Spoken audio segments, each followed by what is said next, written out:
Hey guys, it's that Dividend guy coming at you with another Robinhood portfolio update. Happy Tuesday. Hopefully everybody is having a GGD in the market, a great green day. You know, I always wish the best for my viewers and subscribers. So for today, we're going to look at the overall portfolio, how we've done since the big crashes. Then we're going to look at my buying power, the individual stocks, and what's paying me within the next week or two, and then what's on my watch list. So let's jump right in. For today, we are down about $400. Down about 1.2%. For the week, we are down $261.33, down 0.8% for the past week. We're up $488.67, up 1.52% in the past month.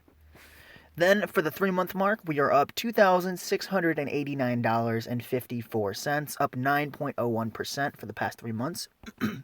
Then for the year, we are up $7,790.78, up 31.47% for the past year. And then all time, since April 13th of 2018, we are up $6,880.05, up 26.8%.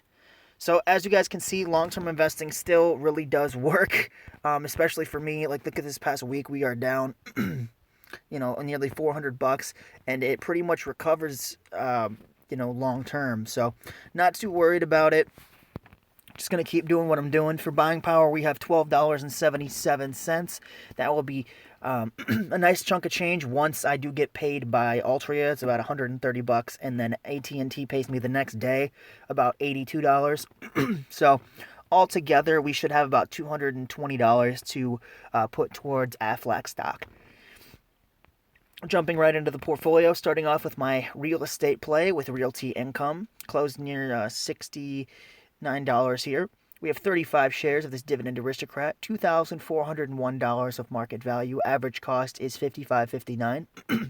7.38% of the portfolio is in Realty Income. Today we're up $44.10, up 1.87%.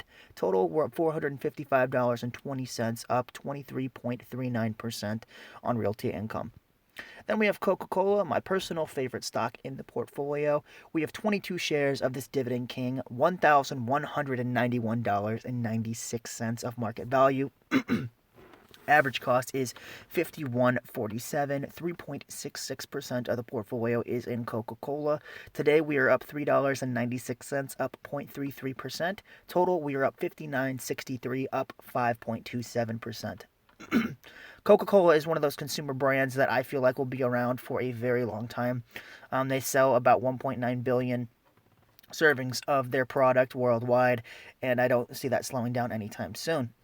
And I will be boosting up my Coca-Cola stake the next time it comes around. So so this month we got paid by AT&T. Next month we'll be paid by Aflac. So in June, we will be buying more shares of Coca-Cola. I can guarantee you that. Next, we got Allstate, my insurance play for this set of months. 6 shares, $737.22 of market value. Average cost is $105.88. 2.27% of the portfolio is in Allstate. We're up 18 cents today, 0.02%. Total, we're up $101.92, up 16.04% on Allstate stock. Then we have the biggest position for this set of months being Altria Group. We have 152 shares of this Dividend King, $7,162.24. Average cost is $52.17, so we have a nice cost on average opportunity here. 22% of the portfolio is in Altria, down $297.92. Down about 4%, 3.99% today. Total, we are down $767.31, down 9.68%, and a dividend coming in, as I said, on the 30th of $130.72. Next, we have AT&T, close below $30 here today. We have 171 shares, $5,106.06 of market value. Average cost is $29.70, so we are up a little bit here on AT&T stock. We're 15.69% of the portfolio is in AT&T stock, down 22.23 Today, down 0.43%. Total, we are up 26.64, up 0.52%, and a dividend coming in of 85.80. We have 165 shares that were accounted for, when the dividend was when it hit X dividend. But we have another what were we at? 165. So we have another 7 shares. So another like $3.50. So we're closer to $90 of dividend income from AT&T because we bought after the X date, which is fine. This is one of those quality companies that I just want to keep adding to, especially if it's below my average cost. So I'm happy about that, and you can expect that to keep going up because I am such a big fan of AT&T and the Warner acquisition that they did a couple years back. Then we have Procter and Gamble. This is my favorite consumer staple stock. Um, they have 1 share of this Dividend King. We have $137.75 of market value. Average cost is $136.98. 0.42% of the portfolios in Procter and Gamble. We're up $1.14, up 0.83% today. Total, we're up 77 cents, up 0.56%.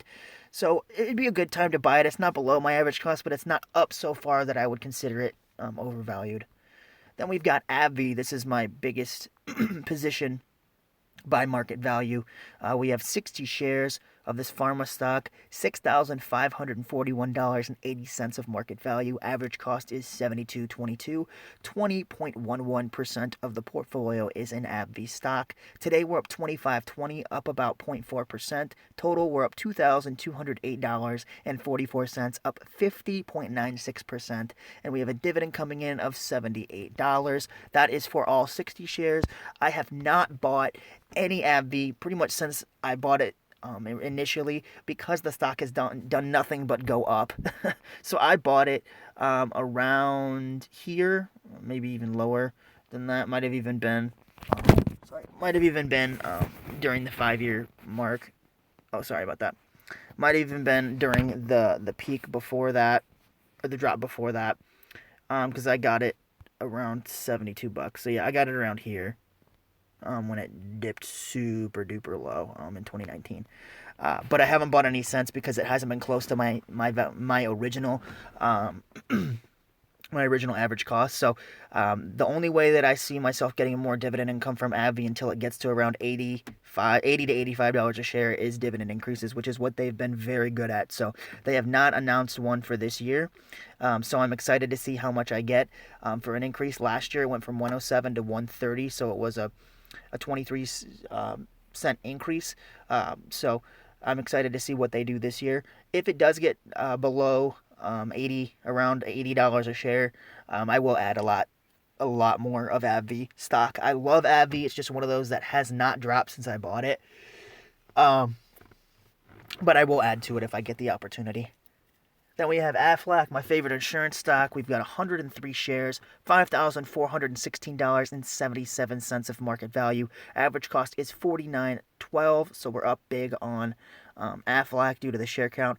16.65% of the portfolio is in Aflac stock. We are down 99.91, down 1.81% today. Total, we are up $357.22, up 7.06%. on Aflac.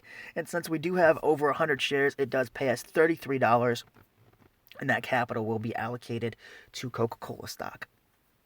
Then we have Hershey. It's one of my favorite consumer staple stocks.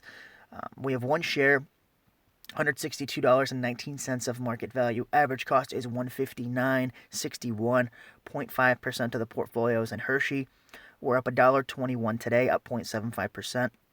Total, we were up $2.58, up 1.62%. So not bad for 1 share. This is one of those that I do want to build up more, of course. This is in the same realm as Procter & Gamble. So it's one of those that I will throw more cash at it once it gets to a price that I feel is more is better. So is better valued for me. So at $162, the 52-week high is 63, so it's $1 off of its high. So if I could get it around the 140 mark, I would definitely buy more shares. But as of right now, I'm gonna just sit and wait. And if it does drop to my goal price, I will allocate like crazy, and I will make sure I buy a lot of Hershey stock. Then, of course, we have Enbridge. This is our biggest position. Sorry, this is our second biggest position for the set of months, but it's our biggest payer.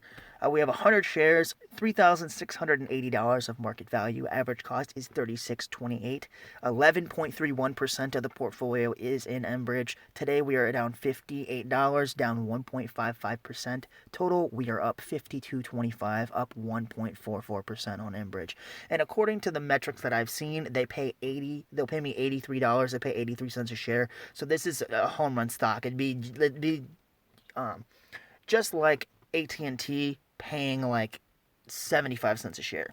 So I love Enbridge. I'm going to keep it long term, especially because with the money that Aflac gives us, about $33, plus Enbridge gives us about, like I said, 80 or 83. So the 30 plus 80 is 110. So that is with Hershey and with Realty Income and whatever else we have left over from the month prior. This set of months, we should be able to buy a share of Allstate if we want, or we could buy 3 shares of around 3 shares of Coca-Cola, which is phenomenal. So that's going to be the goal.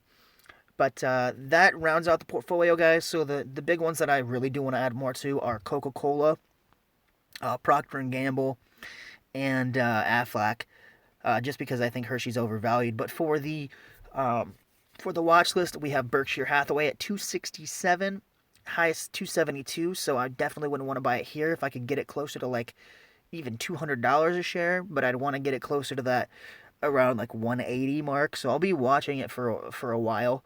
The PE is at 15, so right now it says that it is at a value right now, which I totally disagree with. But sometimes the metrics are wrong here on Robinhood. But according to the app right now, it says it's at 15.3. So right now, according to the market, it's very undervalued because I believe the market's sitting at around 35. So half of the PE of the overall market, but according to the price, it still is relatively overvalued simply because it's very close to the 52-week high. But the reason I'm so bullish on Berkshire Hathaway and I'm willing to add it to the portfolio even though it doesn't pay a dividend, this is one of those that they're so good at allocating capital, I don't care that they don't pay a dividend. They make more than $1 with every dollar that I would give them. So that's why I really want it, because they have such a big footprint when it comes to the insurance industry, and that's exactly where I want to put most of my money. Because I love Allstate, I love Aflac, I've had Mercury Insurance, First American Financial, I've looked into CB stock, I've looked into Travelers, looked into Progressive. I just like Aflac more than the ones that I listed. But when it comes to exceptions, Berkshire and Disney are pretty much the only two that I would allow to not pay me a dividend and be in my portfolio, because Berkshire is so good.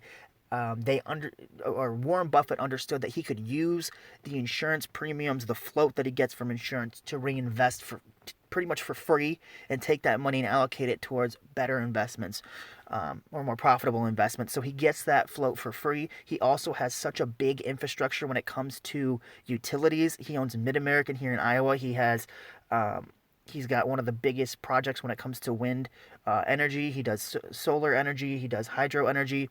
So, as well as he owns he has a bunch of stocks privately owned or private businesses like Dairy Queen.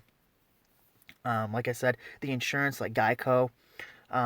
He also has Duracell, but then when it comes to the portfolio, he has a really big holding in Apple, which I love Apple stock. Like within the portfolio, Coca-Cola is my favorite stock, but as in the entirety of the market, Apple's my favorite.